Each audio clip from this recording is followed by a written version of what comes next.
നബി സല്ലല്ലാഹു അലൈഹി വസല്ലമ ഈ സമുദായത്തിലെ വിശ്വസ്തൻ എന്ന് വിശേഷിപ്പിച്ച ഒരു സഹാബിയുണ്ട്. അദ്ദേഹത്തിൻ്റെ പേരാണ് അബൂ ഉബൈദ ബിനു ജറാഹ്. അദ്ദേഹത്തിൻ്റെ പ്രത്യേകത, അദ്ദേഹത്തിന് മുൻപല്ലുകൾ ഇല്ല, മുൻപല്ലുകൾ നഷ്ടപ്പെട്ടിട്ടുണ്ട്.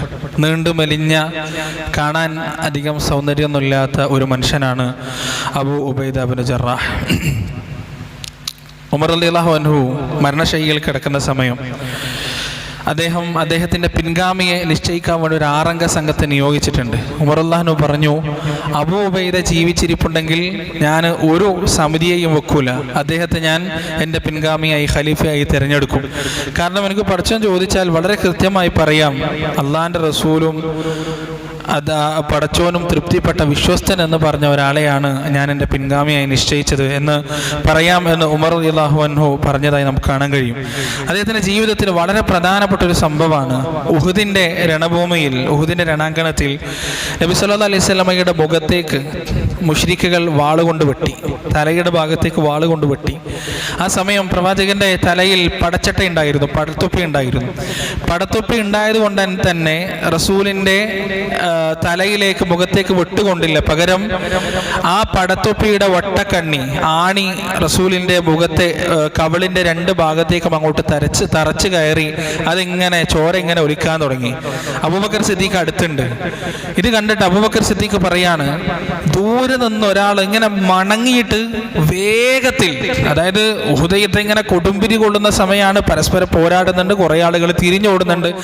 ആ സമയം ഒരു മെലിഞ്ഞ മനുഷ്യൻ ഇങ്ങനെ കുനിഞ്ഞിട്ട് പ്രവാചകന്റെ നേർക്കേക്ക് അതിവേഗം ഓടി വരാൻ, ആർക്കും തടുക്കാൻ കഴിയില്ല അദ്ദേഹത്തെ, കാരണം അത്രക്ക് ശക്തിയിലാണ് ഓടി വരുന്നത്. അബൂബക്കർ സിദ്ദീഖ് റളിയല്ലാഹു അൻഹു പറഞ്ഞു, ഞാൻ പ്രാർത്ഥിച്ചു, പടച്ചോനെ അത് ശത്രുക്കളാവല്ലേ, കാരണം അതൊരു ശത്രുവായിരുന്നെങ്കിൽ നേരെ പ്രവാചകൻ ആക്രമിക്കാൻ കഴിയുമായിരുന്നു. അങ്ങനെ ആ കുനിഞ്ഞ മനുഷ്യൻ വേഗത്തിൽ വന്ന് പ്രവാചകന്റെ മുന്നിൽ എഴുന്നേറ്റ് നിന്നപ്പോൾ അത് മറ്റാരുമല്ല, അബൂ ഉബൈദ ബിനു ജറാഹാൻ. അദ്ദേഹം വളരെ ദൂരത്ത് കണ്ടു പ്രവാചകന്റെ കവിളിന്ന് ചോര വരുന്നത്. അദ്ദേഹം വാളുകൾക്കിടയിലൂടെ മണങ്ങിയിട്ട് അതിവേഗം പ്രവാചകന്റെ മുന്നിലെത്തി. എന്നിട്ട് നബി സല്ലല്ലാഹു അലൈഹി വസല്ലമയുടെ കവിളിലുണ്ടായിരുന്ന ഒരു വട്ടക്കണ്ണി, ഈ പടത്തൊപ്പിയുടെ ഒരു വട്ടക്കണ്ണി തന്റെ പല്ലുകൊണ്ട് കടിച്ചെടുത്തു. അതിൻ്റെ ഒപ്പം ഒരു പല്ലും താഴെ പോയി. പ്രവാചകന്റെ കവിളിൽ നിന്ന് പല്ലുകൊണ്ട് പറിച്ചെടുത്തപ്പോൾ ഒരു പല്ലും താഴെ പോയി.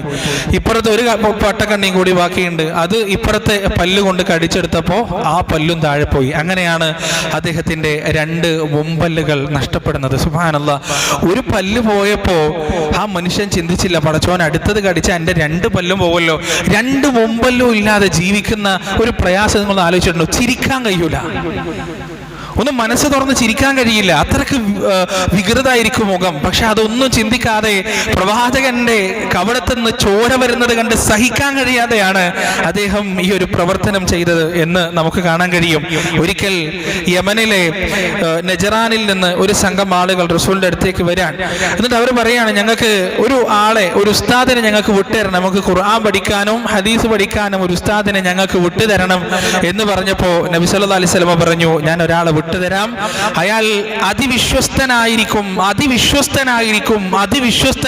എന്ന് 3 തവണ റസൂൽ പറഞ്ഞു, 3 തവണ പ്രവാചകൻ പറഞ്ഞു. അപ്പൊ ഉമർ റളിയല്ലാഹു അൻഹു പറയാണ്, ഞാനൊരു സ്ഥാനമാനത്തിനും സാധാരണ ആഗ്രഹിക്കാറില്ല, എനിക്ക് ആരെങ്കിലും അംഗീകാരം തരുന്നതൊന്നും ഇഷ്ടമല്ല, പക്ഷെ പ്രവാചകൻ 3 തവണ അതിവിശ്വസ്തനായിരിക്കും എന്ന് പറഞ്ഞ ആ മനുഷ്യൻ ഞാനായിരിക്കണേ എന്ന് ഞാൻ എൻ്റെ മനസ്സുകൊണ്ട് പ്രാർത്ഥിച്ചു. റസൂലുള്ളാഹിന്റെ മുഖം സ്വഹാബത്തിന്റെ ഇടയിലൂടെ കണ്ണ് ഇങ്ങനെ പരതി. ആ സമയം ഉമർ റളിയല്ലാഹു അൻഹു പറയുന്നു, ഞാനിങ്ങനെ കഴുത്ത് പൊന്തിച്ചിട്ട് പ്രവാചകൻ എന്നെ കാണട്ടെ എന്ന ഉദ്ദേശത്തോടെ ഞാനിങ്ങനെ കഴുത്ത് പൊന്തിച്ച് അദ്ദേഹത്തെ നോക്കിക്കൊണ്ടിരുന്നു.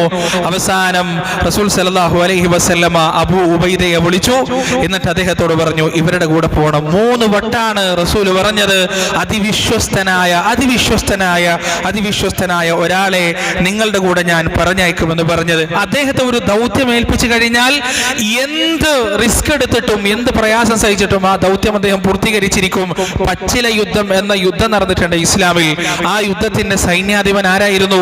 അബൂ ഉബൈദ ബിനു ജറാഹ് ആയിരുന്നു.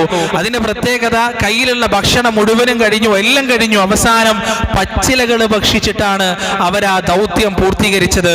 അതിന് നേതൃത്വം നൽകിയത് മഹാനായ അബൂ ഉബൈദ ബിനു ജറാഹ് റളിയല്ലാഹു അൻഹു ആണ്.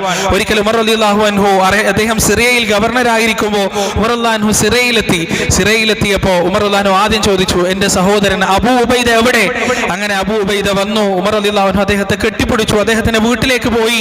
അപ്പോൾ അവിടെ കാണാൻ കഴിഞ്ഞത് അദ്ദേഹത്തിന്റെ വാഹനം, അദ്ദേഹത്തിന്റെ ഒരു വാള്, അദ്ദേഹത്തിന്റെ ഒരു പാത്രം. ഇതല്ലാതെ ആ മനുഷ്യന്റെ വീട്ടിൽ വേറൊന്നുമില്ല. ഉമർ റളിയല്ലാഹു അൻഹു ചോദിച്ചു, അല്ല അബൂ ഉബൈദ, താങ്കൾക്ക് വേണ്ടി ഒന്നും സമ്പാദിച്ചിട്ടില്ലേ? അപ്പൊ ആ മനുഷ്യൻ മറുപടി പറയാണ്, എനിക്കെന്തിനാണ് അമീറുൽ മുഅ്മിനീൻ, എനിക്കെന്തിനാണ്? നമുക്കുള്ളതല്ലല്ലോ ഈ ദുനിയാവ്, നമ്മൾ പരലോകത്തിന് വേണ്ടി ജീവിക്കുന്ന ആളുകളല്ലേ എന്ന് ആ മനുഷ്യൻ മറുപടി പറഞ്ഞു എന്നാണ്. അദ്ദേഹം മരണപ്പെടുന്നത് പ്ലേഗ് രോഗം പിടിപെട്ടിട്ടാണ്. സിറിയയിൽ ഷാമിൽ പ്ലേഗ് രോഗം പരക്കെ പടർന്നു പിടിച്ചപ്പോ പ്ലേഗ് രോഗം വന്നിട്ടാണ് അബൂ ഉബൈദ ബിൻ ജറാഹ് റളിയല്ലാഹു അൻഹു മരിക്കുന്നത്. അദ്ദേഹത്തിന്റെ മരണ വാർത്ത ഉമർ റളിയല്ലാഹു അൻഹുവിലേക്ക് എത്തിയപ്പോ അവിടുത്തെ കണ്ണ് നിറഞ്ഞു, ഉമർ റളിയല്ലാഹുവിന്റെ കണ്ണ് നിറഞ്ഞു. അദ്ദേഹം പറഞ്ഞു, ഞാൻ ഈ ദുനിയാവിൽ എന്തെങ്കിലും ആഗ്രഹിച്ചിട്ടുണ്ടെങ്കിൽ അബൂ ഉബൈദയെ പോലെയുള്ള വ്യക്തികളാൽ നിറഞ്ഞ ഒരു കുടുംബമാണ്, ഒരു രാഷ്ട്രമാണ് എന്ന് ഉമർ റളിയല്ലാഹു അൻഹു ഗദ്ഗദകണ്ഠനായി പറഞ്ഞതായി ചരിത്രത്തിൽ നമുക്ക് കാണാൻ കഴിയും. ഈ അബൂ ഉബൈദ ബിൻ ജറാഹ് റളിയല്ലാഹു അൻഹു അശറത്തുൽ മുബശ്ശിരീനിൽപ്പെട്ട ഒരാളാണ്. റസൂലുള്ളാഹി സ്വല്ലല്ലാഹു അലൈഹി വസല്ലം സ്വർഗ്ഗം കൊണ്ട് സന്തോഷ വാർത്ത അറിയിച്ച ആളുകളിൽപ്പെട്ട ഒരാളാണ്. അദ്ദേഹത്തിന്റെ കൂടെ സ്വർഗ്ഗം പുൽകാൻ നാഥൻ നമുക്ക് തൗഫീഖ് നൽകുമാറാകട്ടെ. വാഖിറു ദഅവാന അനിൽ ഹംദുലില്ലാഹി റബ്ബിൽ ആലമീൻ. സുബ്ഹാനല്ലാഹി വബിഹംദിഹി സുബ്ഹാനകല്ലാഹു ബിഹംദിക് അഷ്ഹദു അൻ ലാ ഇലാഹ ഇല്ല അൻത അസ്തഗ്ഫിറുക വഅതൂബു ഇലൈക.